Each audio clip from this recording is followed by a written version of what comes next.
Ар бир жетекчи катардагы жарандардын жана татаал жагдайга туш болгон бардык көйгөйлөр тууралуу билүүсү жана коомдук кеңештердин мүчөлөрү натыйжалуу көмөк көрсөтүүгө тийиш. Бул туурасында вице-премьер-министр Алтынай Өмүрбекова мына ушул коомдук кеңештердин ишине арналган жыйында айтты. Ал ошол эле коомдо жаралып жаткан пикирлерди четке какпай, бардык мамлекеттик органдардын учурдагы көйгөйлөрүн чечүү жолдорун иштеп чыгуу керектигин белгиледи. За последние годы взаимодействие с общественными... Акыркы жылдарда коомдук бирикмелердин өз ара иш алып баруусу мамлекеттик органдарга баа берүүдөгү эң башкы критерийлердин бири болуп калды. Мамлекеттик органдардын коомдук такталарын түзүү боюнча мыйзам кабыл алынгандан бери укуктук база жана коомдук бирикмелердин уюштуруу структурасы түзүлгөн. Алар коомдук бирикмелердин өнүгүүсүнө жана туруктуулугуна өбөлгө түзүшөт. Ошондой эле натыйжалуу механизм катары мамлекеттик органдардын ачыктыгы менен жоопкерчилигин коом алдында сездиртүү бул бирикменин башкы максаты болуп саналат.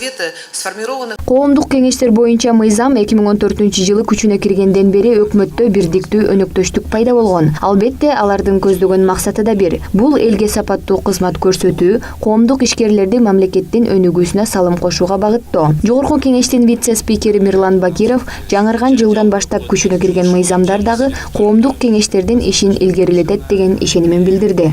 Мына бүгүн эле парламентте ошол жаңы кабыл алынган кодекстер боюнча жалпы өкмөттүн жумушу боюнча маселе көтөрүлдү.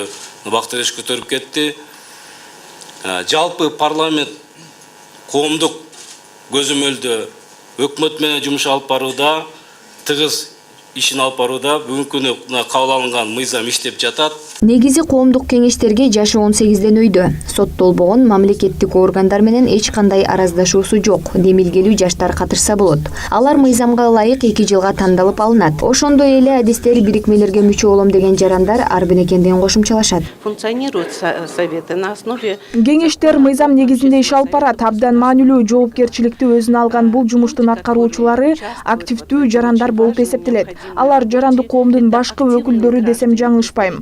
Жыл башынан бери коомдук кеңештерге 3 жолу жаңы мүчөлөрдү кабыл алдык. Бул мамлекеттик органдар менен иштешүүгө кызыктар, билимдүү, өлкөнүн тагдырына кайдыгер карабаган жарандар арбын экенинен кабар берет. Конференциянын жүрүшүндө коомчулукта ар кандай пикирлерди жараткан айып пулдар дагы талкууга түштү. Жыйындын катышуучулары айрым жарандар айыпты салык деп туура эмес түшүнүп жаткандыгын эскертишип, мындай чаралар акырындык менен өз жыйынтыгын берет деген ишенимин билдиришет. Айза Камшибекова, Нурдан Бакыт уулу, Пирамида.